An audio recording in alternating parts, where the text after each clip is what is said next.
vamos realizar o nosso estudo de hoje. Hoje nós pretendemos conversar a respeito de um ponto muito interessante, que nós chamaríamos, aliás, os espíritos usam essa expressão, que é a chamada segunda personalidade. É importante nós excursionarmos sobre isso, porque nos traz observações interessantes. É a chamada também de personalidade transitória. Vejam só, amigos,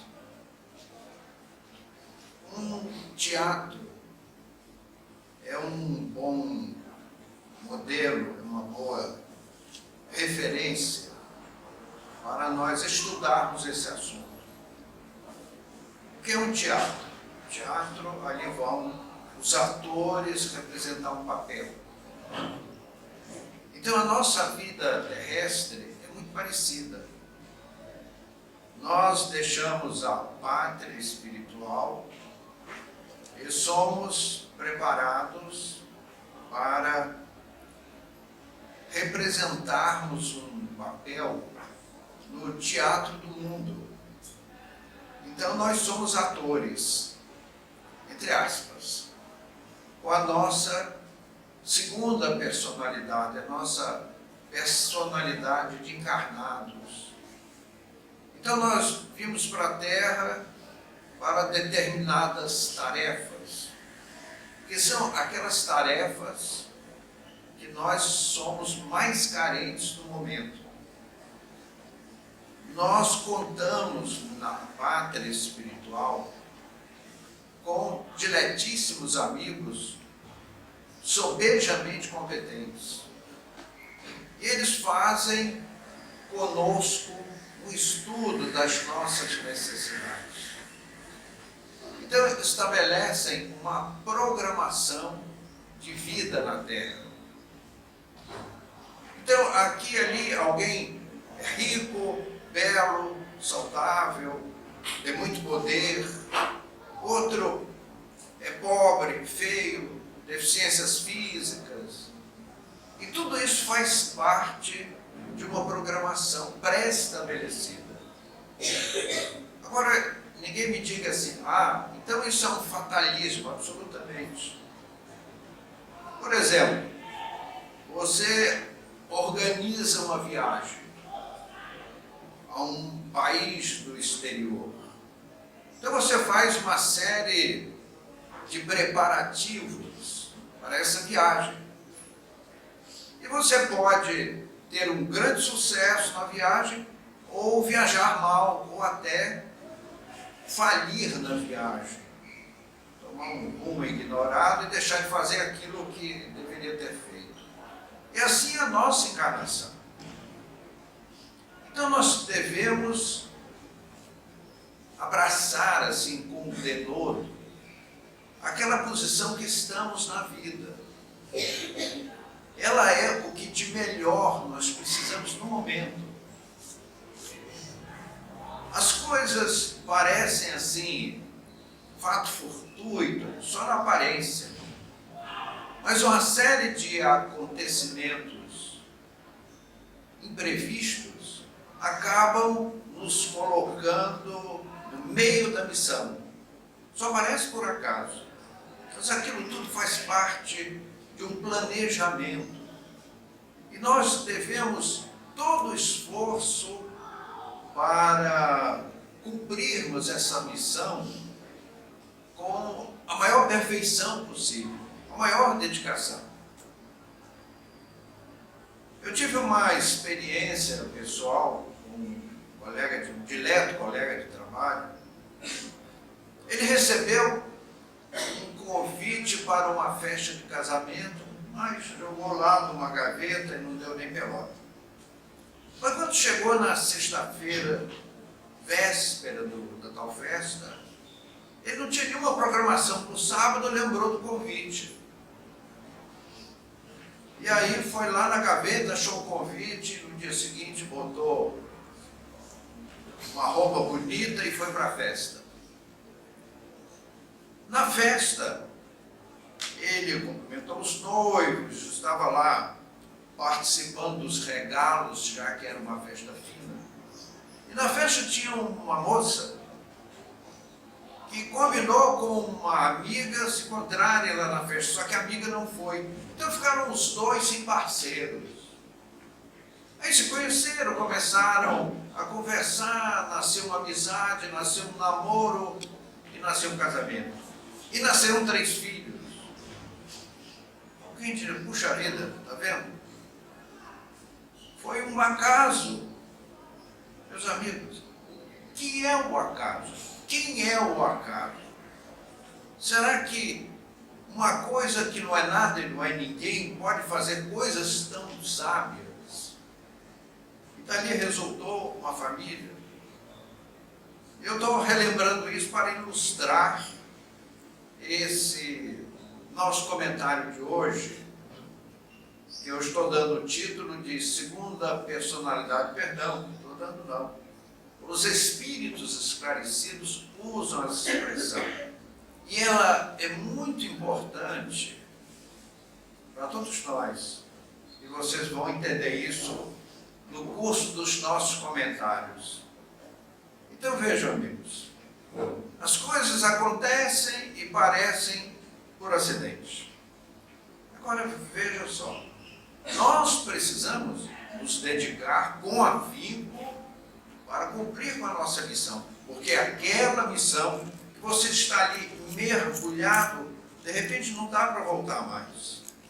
Você já está lá no meio da programação, voltar não dá. Então, nós temos que fazer o melhor possível. E aí nós temos que ter cuidado com 2 tipos de erro que nós cometemos. Primeiro, eu não tenho como sair dessa situação, então eu vou relaxar. E solta as estribeiras, deixa de se dedicar, como se houvesse na vida um fatalismo. Meus amigos, no universo só existe um fatalismo, é o animal transformar-se em anjo. Naturalmente que anjo, entre aspas, anjo para nós são aqueles espíritos excelsos, que são hoje grandiosos, mas já passaram pelo caminho que nós estamos passando. E nós vamos chegar lá. Esse é o fatalismo. O resto, nós escolhemos os caminhos. Escolhemos bons caminhos e aqueles caminhos ímpios, que nos cobram muitas lágrimas. Então, se nós estamos numa luta de adversidades, nós devemos arregaçar mangas e lutar para melhorarmos. E Deus nos abençoe. Não é só justo, é justíssimo que nós lutemos pelo nosso progresso, mesmo dentro das adversidades. Então, a acomodação é um erro grave. E, meus amigos, embora não pareça, é isso que mais nós vemos. São as pessoas absolutamente indiferentes a qualquer princípio de espiritualidade. Porque a espiritualidade reforça a nossa alma para nós continuarmos nas nossas batalhas. E o outro caminho, o outro equívoco que costumamos cometer, é fugir das responsabilidades por caminhos ilícitos. Então você pode mudar o quadro da sua vida através de um esforço extra para a melhoria daquele quadro de provações. É justo, justíssimo, como dissemos. Agora, a temeridade é a busca de atalhos ilícitos para fugir da responsabilidade. Nós vemos, às vezes, todos os dias, nós estamos vendo pais que abandonam os filhos, às vezes filhos menores, de tenra idade, que muito precisam do nosso apoio. Aqueles que atentam contra a própria vida eu não aguento mais ser pobre, então eu vou acabar com a minha vida. Meus amigos, impossível acabar com a vida. Nós somos imortais, nós somos eternos. Por termo a existência física, não põe termo à existência espiritual. Aquelas pessoas que atentam contra a existência física ressurgem no mundo espiritual em situação assim extremamente dolorosa. Nós já fizemos uma palestra aqui embaixo desse teto, que enquanto falávamos, porque nós somos às vezes como um locutor descrevendo um cenário, nós podemos ver as regiões espirituais depois do suicídio. Meus amigos, são regiões realmente assustadoras, nada confortadoras. E dá um mergulho no escuro, no abismo, é sempre uma temeridade. Que fique essa advertência para nós pensarmos sobre ela. Então, meus amigos, tivemos o compromisso ao vir à Terra para desempenharmos uma missão. E essa missão, essa personalidade, é uma personalidade secundária, transitória, válida durante a existência. O nosso progresso, ficando neste tema, nós poderíamos lembrar aquele binômio tempo e espaço. Em termos de espaço, vejam bem, nós vemos que cada povo tem a sua cultura, cada região tem os seus usos e costumes, e nós, espíritos candidatos à reencarnação, que precisamos vir fazer conquistas terrestres, é muito comum os nossos tutores espirituais nos situarem em regiões que coincidem, cujos costumes coincidem com as nossas necessidades de aquisição de valores. Um exemplo prático. Vocês já pensaram na cruel situação das mulheres afegãs? Elas vivem sob duríssimas limitações. Quem reencarna naquela situação, senão aqueles espíritos femininos que abusaram da liberdade e que agora surgem em ambientes coercitivos, que lhes impedem as expansões, e de fora para dentro conquistamos valores que desprezamos no homem. Nos conventos, e a eles nos referimos com todo respeito, aquelas irmãs chamadas de caridade, as freiras, elas vivem sob disciplinas religiosas muito rigorosas. Também não é um esforço educativo daquelas almas. A vida militar, por exemplo,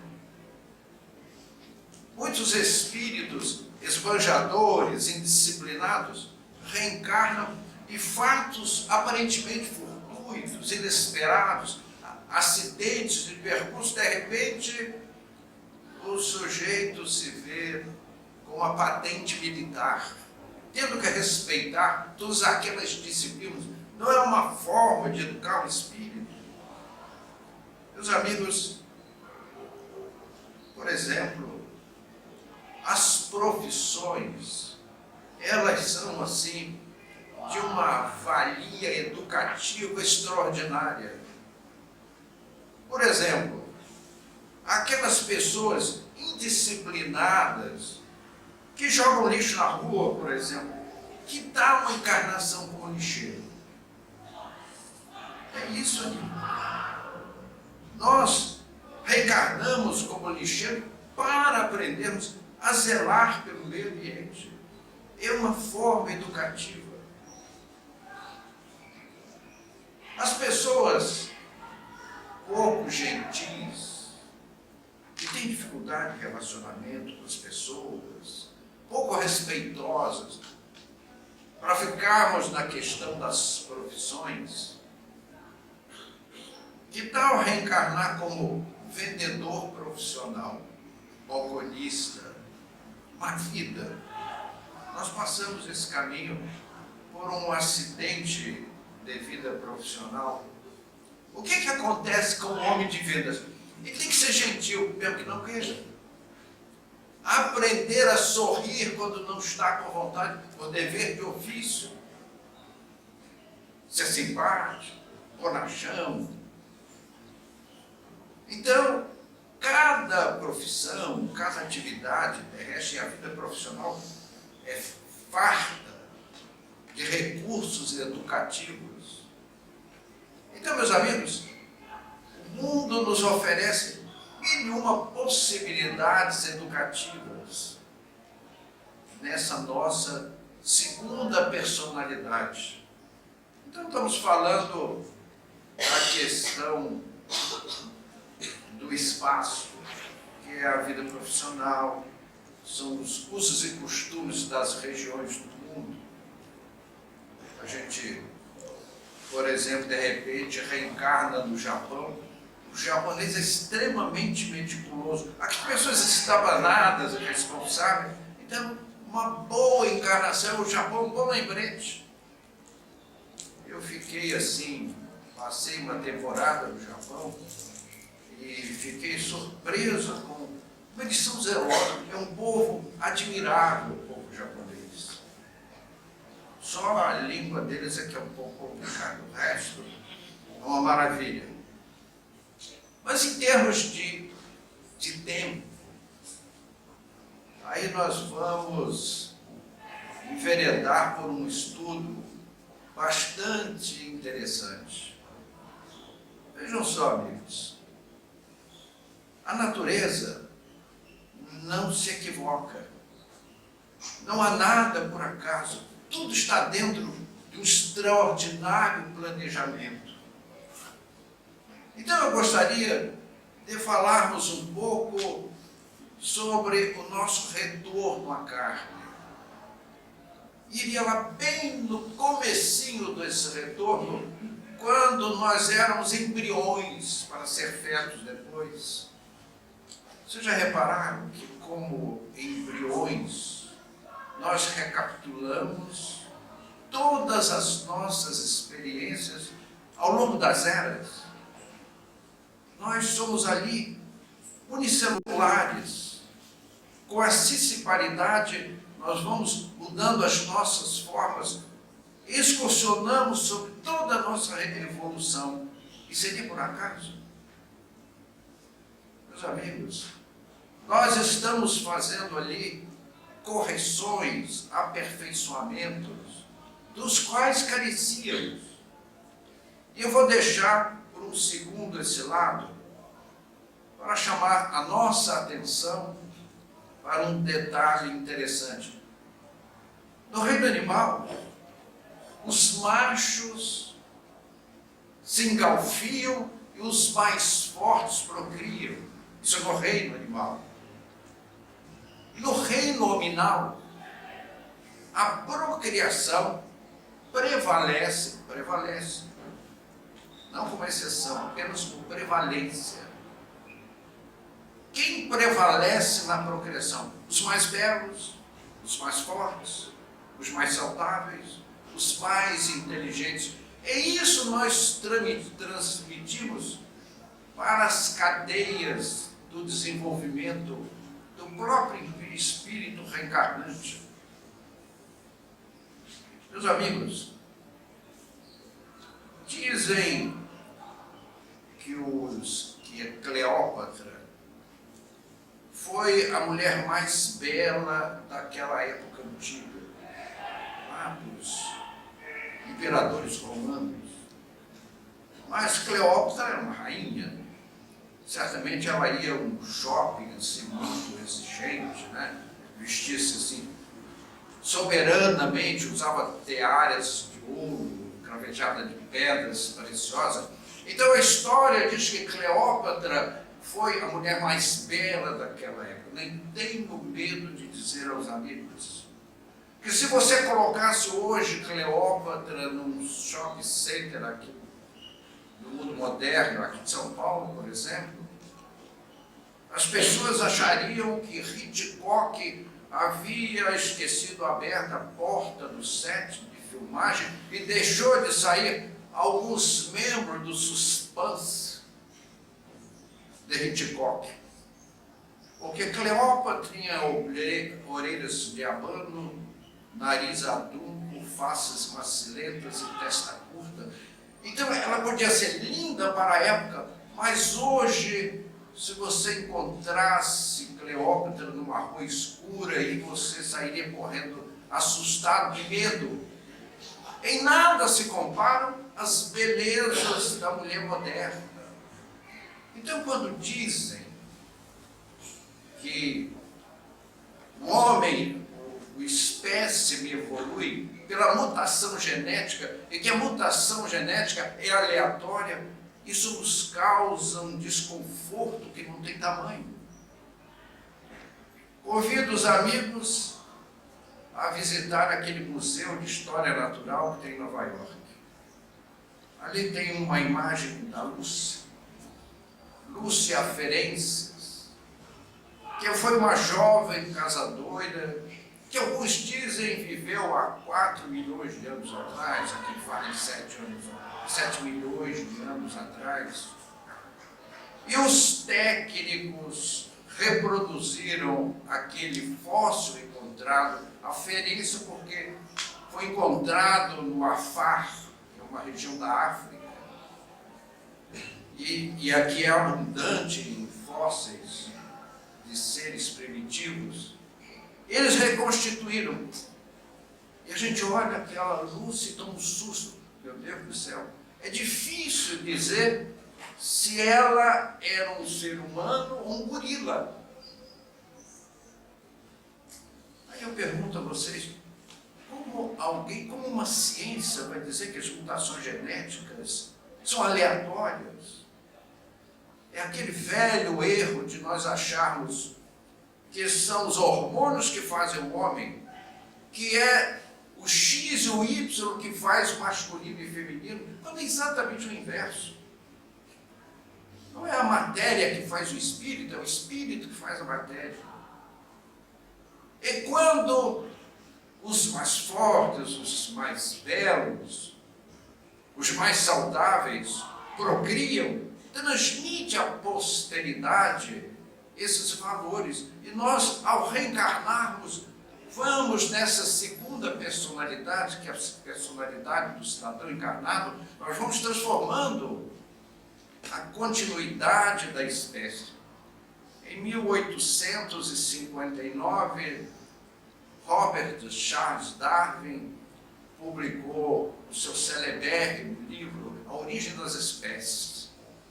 A missão de Darwin foi mostrar ao mundo que há uma inteligência extraordinária que comanda o progresso da humanidade, dos espécimes, para que tenhamos corpos cada vez mais perfeitos para espíritos cada vez mais adiantados.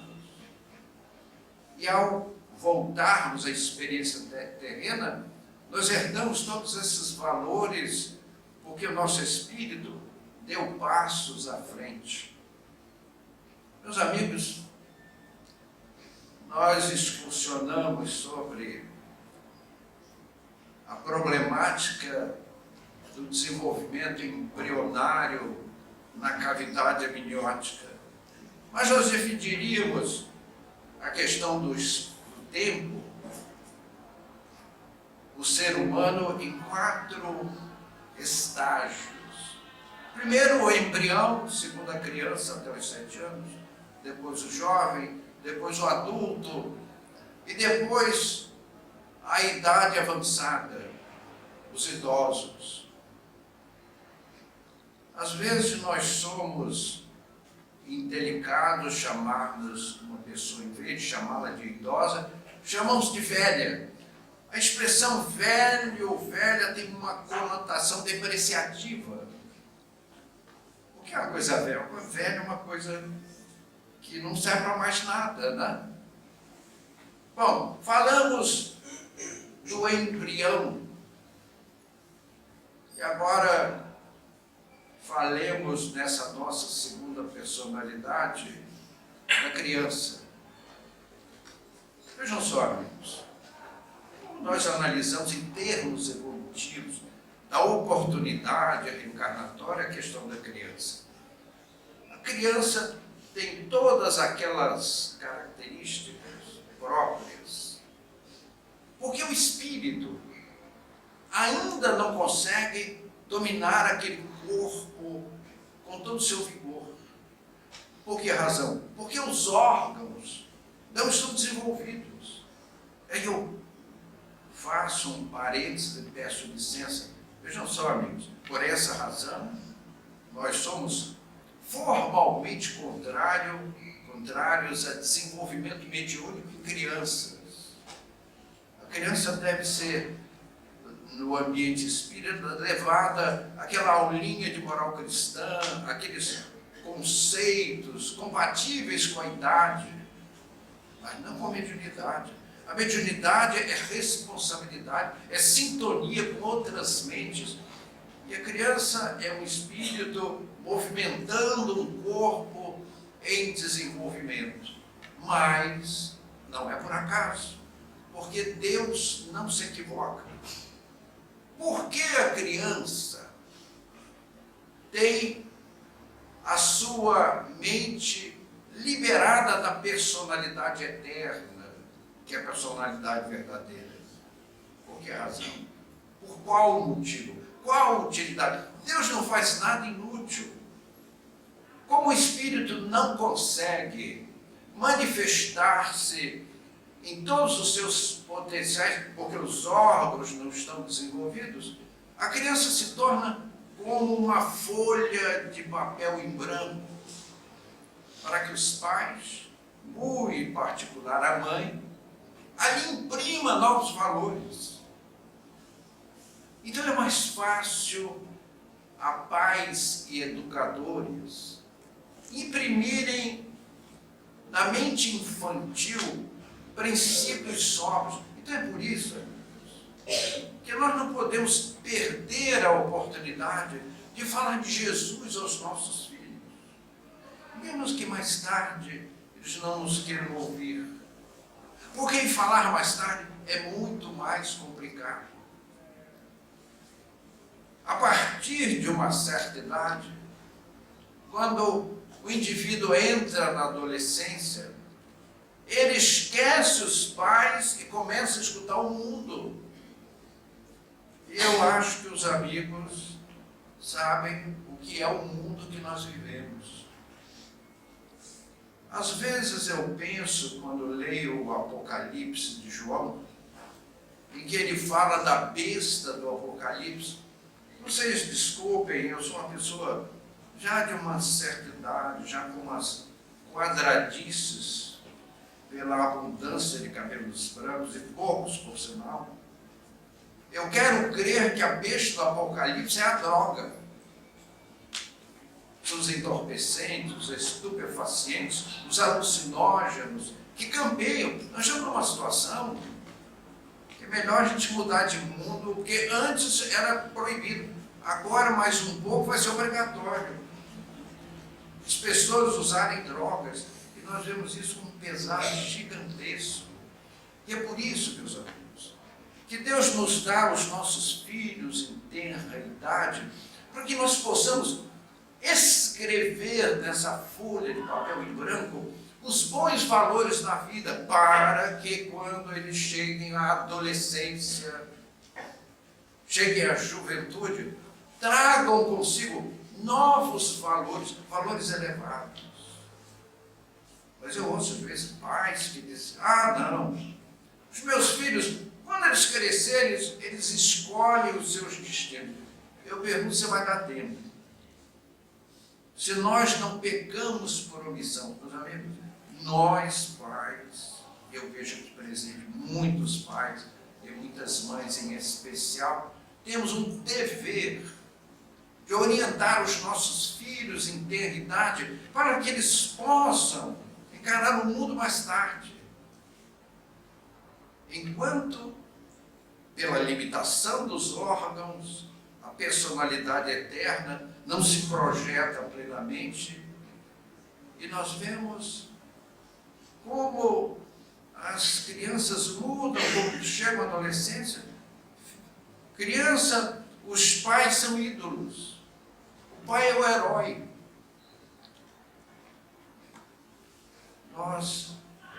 Quando eles chegam à adolescência, os pais estão totalmente superados, quadrados, e vale a opção dos amiguinhos da escola, da academia, do clube, etc. E aí nós começamos a perder o controle, mas se nós registramos ali elevados valores, há uma chance. Na idade adulta, o espírito domina o corpo e faz as suas opções, suas escolhas, faz as suas edificações e colhe o que semeia. Se nós lá atrás bem educamos os nossos filhos da infância, serão adultos que no mínimo carregam as sementes de grandiosidade para uma vida nobre. E aí depois da idade adulta, aí vem a minha idade e de outros irmãos aqui presentes, que a idade é a senectude. Vamos usar a expressão dolorosa, é a velhice. Então, meus amigos, em cada fase da vida, Deus não se equivoca. Nós temos oportunidades. A inutilidade não está nos livros divinos, no dicionário do Criador.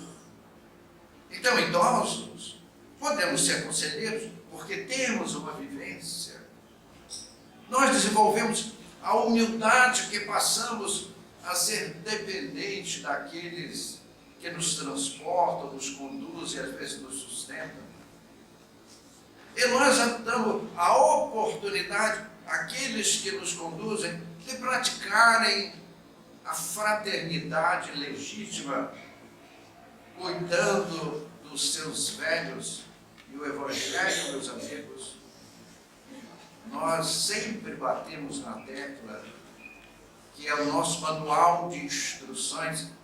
O que diz o Evangelho? Honrar pai e mãe. Meus amigos, isto é lei cósmica. Ninguém vai ser frio e indiferente com os seus pais idosos sem assumir gravíssimas responsabilidades de consciência. Nós temos o dever de devolver àqueles que nos criaram, nos carregaram na vida, o mesmo que eles fizeram por nós. Temos um dever de lhes retribuir. Como nos diz o Evangelho segundo o Espiritismo, não é um quartinho lá no fundo, uma edícula, bem longe, com um chão assim de terra para baixo, juntar bastante lama. Não, os pais devem ocupar os principais cômodos. Assim nos aconselha o Evangelho. E cada um age segundo a sua consciência. É o chamado respeito aos idosos. Meus amigos, todos esses princípios formam a nossa segunda personalidade, ou personalidade encarnada. E aí esses espíritos deixam a terra. E eu vou chamar a atenção dos amigos para uma micro particularidade. Vocês já viram como Deus é bom? Nós vamos envelhecendo e aí começamos a não termos paladar, perdemos o olfato. Ouvimos mal, enxergamos mal, o nosso tato se compromete. Então Deus permite que nós, passo a passo, vamos nos retirando do mundo com suavidade. Então Deus, na sua bondade, permite que, como uma lâmpada que se apaga, um dia nós deixemos o mundo. E aí nós entramos num outro tipo de experiência. Muitos espíritos não conseguem deixar a personalidade de encarnado para assumir a personalidade de espíritos eternos, filhos de Deus, construído pelo Criador para a felicidade imperecível. E ficam aqueles espíritos que nós ouvimos nas reuniões mediúnicas falando de minha casa, minha fazenda, minha farmácia, minha empresa, minha fábrica, presos às quimeras terrestres. Meus amigos, tudo que é do mundo passa. E nós precisamos enriquecer nossos espíritos com valores espirituais. Nós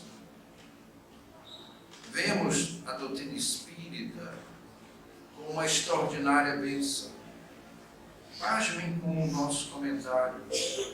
Há espíritos que não são espíritas. São aqueles que deixam a terra, por exemplo, apegados aos costumes de raça, o chamado ódio racial. Mas a doutrina nos mostra que aquele árabe que não odeia o judeu, aquele judeu que odeia o árabe, só há um caminho, a reencarnação. O judeu de hoje é o árabe de amanhã, o árabe de hoje é o judeu de amanhã. E aí nós fazemos uma solene descoberta. A doutrina espírita é a única filosofia capaz de extinguir com os ódios raciais e que alguém me prova o contrário. Lá naquelas entranhas do Oriente, ali passam todas as doutrinas existentes no mundo e nenhuma delas modificou o ódio racial entre aqueles povos. Mas a doutrina espírita, meus amigos, é a única capaz de mudar o mundo, porque o espiritismo é o evangelho de Jesus numa linguagem moderna. Então, meus queridos amigos, que nós possamos dar a nossa contribuição para um mundo melhor, trabalhando pela causa espírita. Que o Senhor nos guarde, nos abençoe. Muito obrigado.